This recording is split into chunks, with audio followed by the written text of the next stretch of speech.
தஞ்சாவூர் மாவட்டத்தில் ரீசெண்டாக நடந்த நியூஸ் எல்லா பேருமே கேள்விப்பட்டிருப்பீங்க.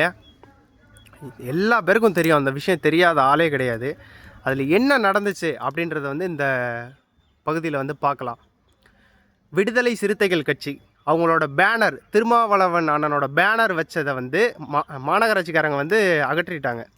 ஏன் எங்கள் பேனர் எடுக்கிறீங்க அப்படின்னு சொல்லிட்டு அந்த கட்சிக்காரங்க ஆர்ப்பாட்டம் பண்ணுறாங்க, போராட்டம் பண்ணுறாங்க. காலையில் போராட்டம் பண்ணும்போது பொதுமக்களுக்கு செம்ம இடைஞ்சல், பயங்கர இடைஞ்சல்.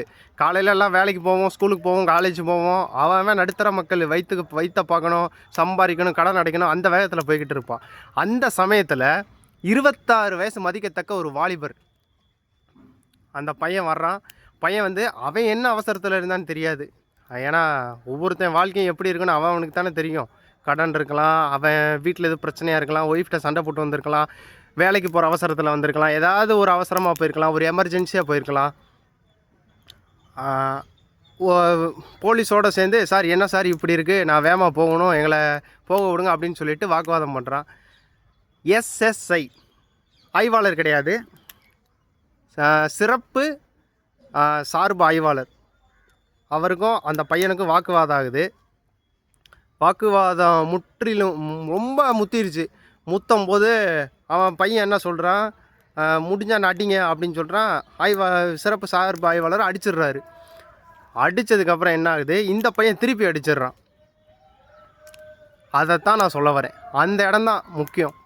நான் என்ன சொல்ல வரேன், பசங்களை, இந்த 20 to 25, 26 வயசு பசங்களாம் பொறுமை. எந்த ஒரு இடத்துக்கு போனாலும் சரி பொறுமை. அவன் அடிச்சிட்டான்.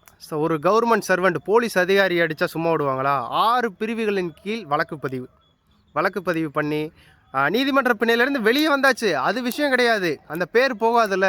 இனிமேல் அவனுக்கு எங்கே போனாலும் எஸ்எஸ்ஐ அடித்தவன், எஸ்எஸ்ஐ அடித்தவர், எஸ்எஸ்ஐ அடித்த பையன் அப்படின்னு சொல்லியே முத்திரை குத்திடுவாங்க. அவன் அடித்ததை கூட விட்டுருங்க, இந்த பசங்க இருக்கானுங்களே ஃபுல்லாக கமெண்ட் செக்ஷனில் ஃபுல்லாக ஃபயர் விட்டுக்கிட்டு இருக்குது. என் தலை அடிச்சிட்டான்டா, இனிமேல் நீ தான்டா கிங்கு அப்படி இப்படின்னுக்கிட்டு. மிகப்பெரிய தவறு. தயவு செஞ்சு அந்த பையன் பண்ண தப்பை பொறுமையாக இருக்கணும்னு சொல்லி கொடுத்து, இந்த மாதிரி அடுத்த நிகழ்வுகள் நடக்காமல் மக்கள் தான் அவனை சரி பண்ண, அந்த தம்பியை சரி பண்ணணுமே தவிர அவனை ஃபயர் விட்டு தயவு செஞ்சு அவனை ஒரு சொசைட்டியில் ஒரு ரவுடியாக கொண்டு வந்துடாதீங்க. இதை தான் நான் கேட்டுக்கிறேன்.